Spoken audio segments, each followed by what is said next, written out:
दोस्तों, इस फिल्म का नाम है सेरेनिटी, जो साल 2019 में रिलीज हुई थी। इसकी कहानी में एक रहस्यमयी द्वीप होता है जहां पर डिल नाम का एक आदमी फंसा हुआ है। वो ये जानने की कोशिश करता है कि वह इस द्वीप पर आया कैसे और कब, क्योंकि यहां से बाहर जाने का कोई रास्ता नहीं था। समझने के लिए अंत तक जरूर देखें। फिल्म की कहानी शुरू होती है तो हम देखते हैं डील को, जो इस कहानी का मुख्य किरदार है। डिल के पास एक बोट है और उसे मछली पकड़ने का बहुत शौक है। डिल प्लाईमाउथ नामक एक द्वीप पर रहता है। पैसा कमाने के लिए अक्सर वह कुछ टूरिस्ट को मछली पकड़ने के लिए लेकर जाता। डिल उनके लिए रॉड सेट करता और टूरिस्ट खुद मछली पकड़ते, जिससे उन्हें बहुत खुशी होती थी। इसके बदले में डिल को कुछ पैसे मिलते थे। आज भी डिल और उसका साथी दो टूरिस्ट के साथ हैं जिन्होंने मछली पकड़ने के लिए पैसे दिए थे। लेकिन आज कुछ अलग होता है। जब मछली पास आई तो डिल अपने क्लाइंट को रॉड देने से इनकार कर देता है। असल में डिल काफी समय से एक खास मछली को पकड़ने में लगा था और आज शायद वो मछली उसके हाथ आ जाती। रॉड न देने पर वो टूरिस्ट गुस्सा हो जाते हैं, मगर डिल उन्हें चाकू दिखाकर चुप कर देता है। बदकिस्मती से इतनी कोशिशों के बावजूद वो टूना मछली उसके हाथ नहीं आती। अब उन्हें इन टूरिस्ट को पैसे भी वापस देने थे। हालांकि डिल के लिए ये कोई बड़ी बात नहीं थी, लेकिन ड्यूक बहुत निराश था क्योंकि उसे अपनी पोती की यूनिवर्सिटी की फीस भरनी थी। डिल उससे वादा करता है कि वह उसे पैसे दे देगा। इसके बाद वह अपनी दोस्त डायना से मिलने गया। डायना उसे कुछ पैसे देती है जब वह उसके साथ समय बिताता है। डिल उससे उसके बेटे के बारे में पूछता है। उसे भी बोट्स और फिशिंग का बहुत शौक था। दरअसल डील चाहता था कि वह ड्यूक को जाने दे ताकि वह किसी ऐसी जगह काम कर सके जहां उसे अच्छे पैसे मिले। इसके बाद वह एक बार में जाता है। बारटेंडर से बातचीत के दौरान हमें पता चलता है कि यहाँ के लोगों को एक दूसरे के बारे में छोटी से छोटी बात भी पता होती है। अब ऐसा क्यों है, ये हम आगे जानेंगे। बारटेंडर कहता है कि तुमने 4 बार उस मछली को पकड़ने की कोशिश की है, तुम्हें उसे कोई नाम देना चाहिए। तो डिल कहता है कि उसका नाम जस्टिस है। रात में वह ड्यूक को पैसे देने गया और बताता है कि कल हम दोबारा समुद्र में जाएंगे। ड्यूक पूछता है कि हमारे साथ कितने क्लाइंट्स जा रहे हैं, तो डील बताता है कि हम अकेले जाएंगे क्योंकि वह किसी भी हालत में उस मछली को पकड़ना चाहता था। ड्यूक को उसका फैसला सही नहीं लगता क्योंकि इसमें उनके पैसे लग रहे थे। रात को डील जब अपने घर में था तो उसे अपने बेटे की याद आती है, जो तलाक के बाद अब उसकी पत्नी के पास है। उसे भी अपने पिता की तरह फिशिंग का बहुत शौक था। अगले दिन वह ड्यूक के साथ बोट लेकर समुद्र में गया। पूरा दिन इंतजार करने के बावजूद भी उन्हें वो मछली नहीं मिल सकी, जिससे डिल बहुत निराश था। वापस आने पर वो ड्यूक से कहता है कि तुम मेरे लिए बैड लक हो। जब से तुम्हारी पत्नी मरी है तब से तुम्हारी किस्मत ही खराब है। ये सुनकर ड्यूक को बहुत बुरा लगता है और वो गुस्से में अपना सामान लेकर वहां से चला जाता। लेकिन दरअसल डील ने यह जानबूझकर किया था ताकि ड्यूक कहीं और काम ढूंढ ले। रात में बार आने पर बारटेंडर उसे समझाता है कि वो उस मछली को पकड़ने की जिद छोड़ दे, लेकिन डिल उसकी बात नहीं सुनता। तभी उससे मिलने वहां कैरेन आती है, जो दरअसल डिल की एक्स वाइफ है। डिल जानता था कि वो यहाँ किसी मकसद से आई है। अपनी बोट पर ले जाने के बाद वो उससे पूछता है, तुम्हें मुझसे क्या चाहिए? उनकी बातों से हमें पता चलता है कि डिल पहले आर्मी में था, किसी कारण उसने वो नौकरी छोड़ दी। कैरेन कहती है कि तुम ठीक थे और मैं गलत। दरअसल डील से तलाक लेने के बाद कैरेन ने फ्रैंक से शादी कर ली थी। फ्रैंक एक अमीर इंसान था, मगर अच्छा इंसान नहीं था। वो कैरेन को मारता और हमेशा उस पर नजर रखता। उसका पागलपन और भी बढ़ गया है। डिल उससे अपने बेटे पैट्रिक के बारे में पूछता है तो कैरेन रोने लगती है। वो कहती है कि पैट्रिक हमेशा सहमा हुआ अपने कमरे में रहता है। उसे यह सब सुनना न पड़े इसलिए वो पूरा दिन कंप्यूटर पर गेम्स खेलता है। उसके टीचर्स का कहना है कि वह बहुत होशियार है, लेकिन अब वह बहुत चुप चुप रहता है। डिल कहता है कि तुम उससे तलाक ले लो, तो कैरेन कहती है मैं ऐसा नहीं कर सकती, वो मुझे मार देगा, और इसीलिए वो यहाँ आई थी। दरअसल वह चाहती थी कि वो और डिल मिलकर फ्रैंक को मार दें। वो उसे मछली पकड़ने के बहाने बोट पर लाएगी और इस काम के लिए वह उसे $10 मिलियन देने के लिए भी तैयार थी। लेकिन डील इस पर मना कर देता है क्योंकि वह किसी को मारना नहीं चाहता था। कैरेन के जाने के बाद एक सूट पहने आदमी डील को ढूंढते हुए आता है। दरअसल वो कई दिनों से डील पर नजर रख रहा था, मगर वो डील से मिल नहीं पाता।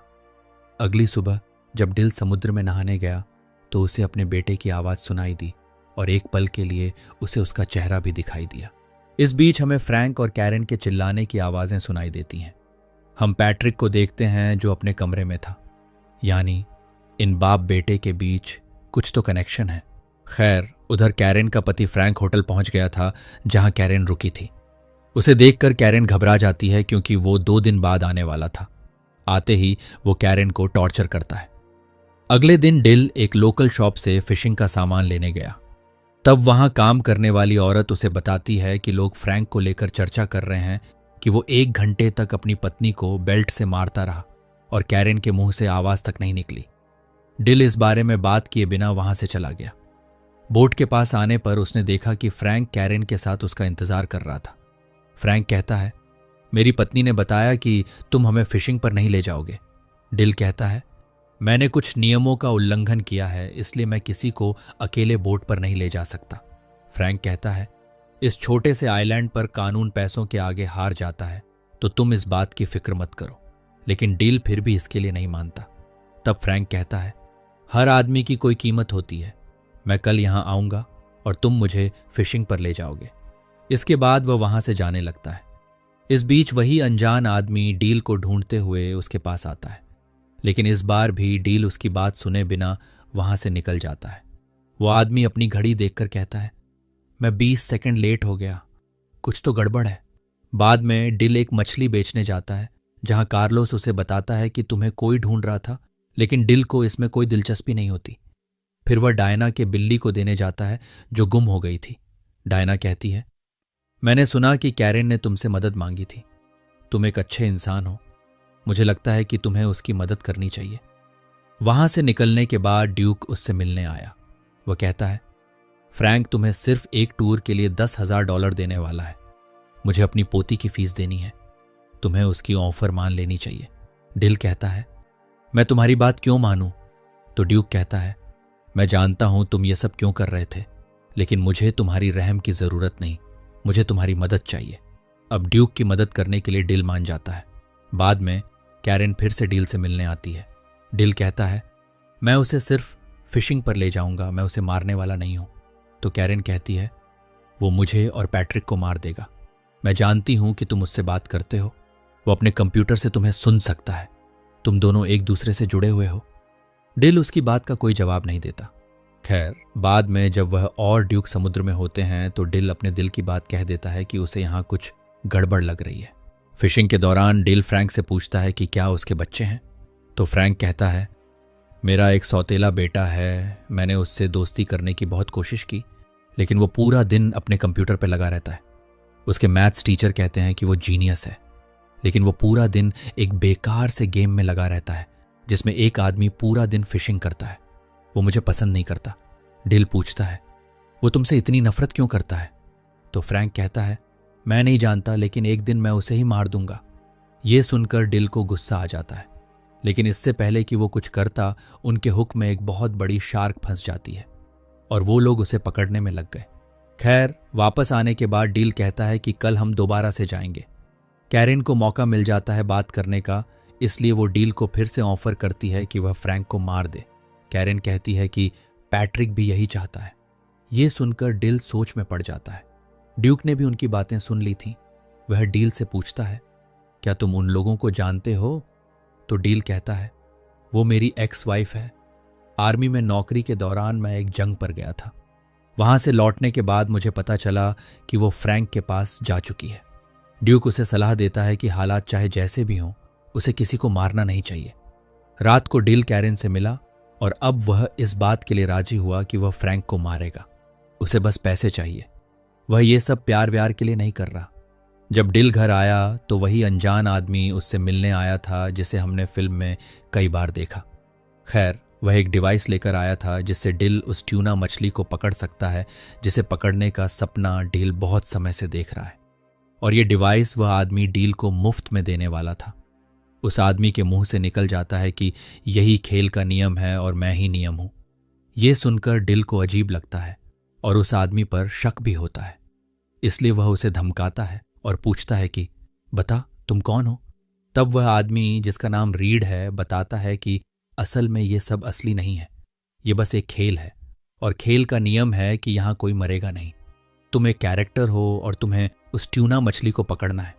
डील को उसकी बातों पर विश्वास तो नहीं होता, मगर इस जगह को लेकर उसे हमेशा शक रहता था। उसे याद ही नहीं था कि वह कब यहाँ आया और कितने समय से यहाँ है। वैसे यहाँ दर्शक ये जान जाते हैं कि ये खेल शायद उसके बेटे ने ही डिजाइन किया है, मगर क्यों और किस लिए? रीड का कहना था कि पिछले कुछ दिनों से गेम में गड़बड़ है, यानी जिसने ये गेम बनाया है शायद वह चाहता है कि अब तुम उस आदमी फ्रैंक को मारो, मगर मेरे नियमों के मुताबिक इस द्वीप पर किसी को भी मारना मना है। इसलिए मैं तुम्हें नियम बताने आया हूं, और मुझे खुद भी नहीं पता कि जिसने ये गेम बनाया है वह नियम क्यों बदल रहा है। डील को उसकी बात बकवास लगती है। अगली सुबह डील ने महसूस किया कि वह अलार्म से पहले उठ नहीं पाता, जो इस बात की ओर इशारा करता है कि शायद सच में वह किसी गेम में है।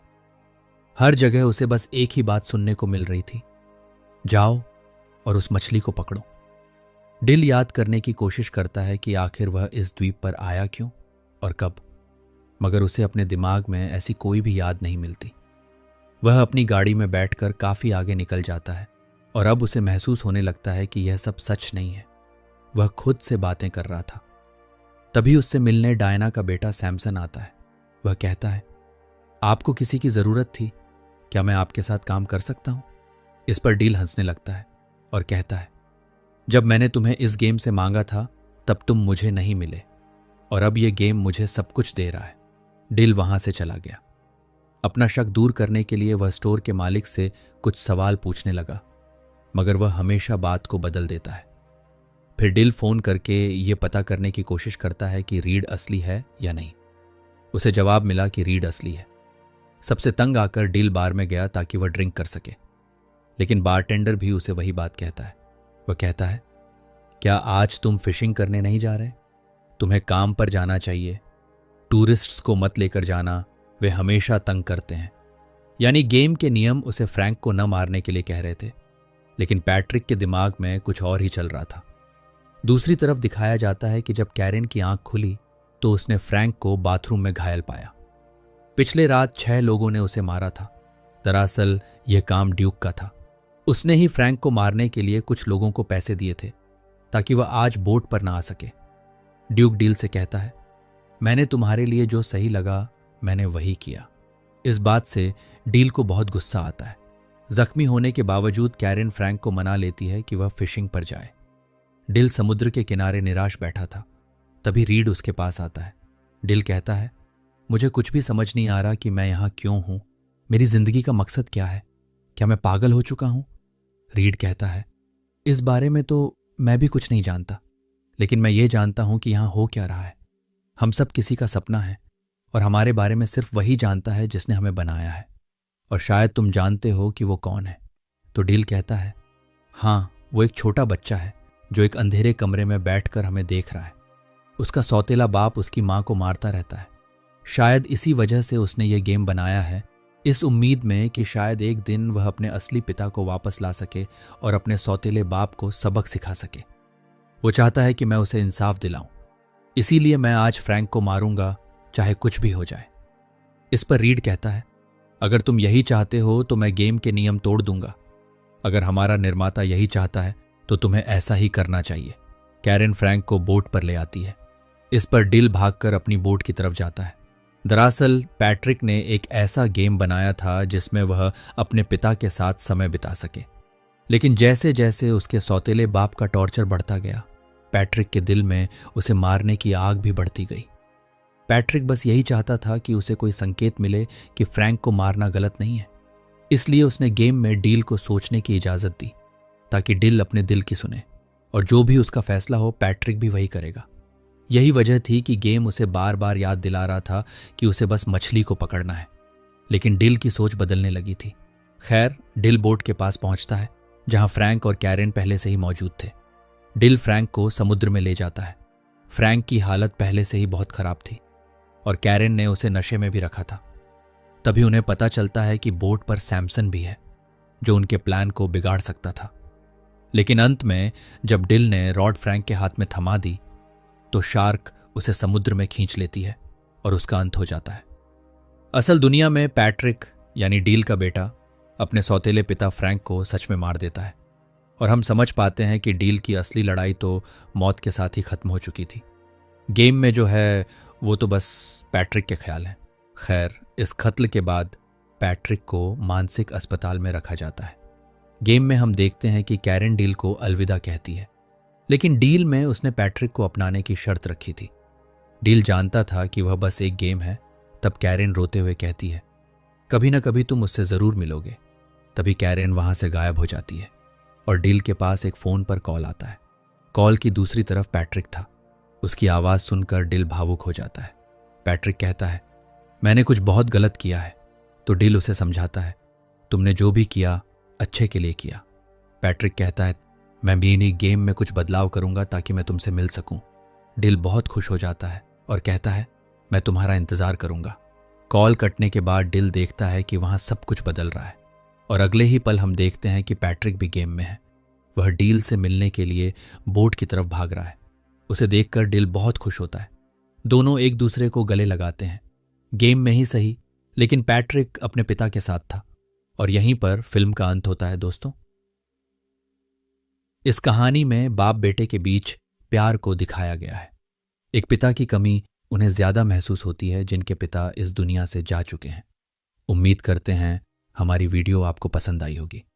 मिलेंगे किसी और कहानी में।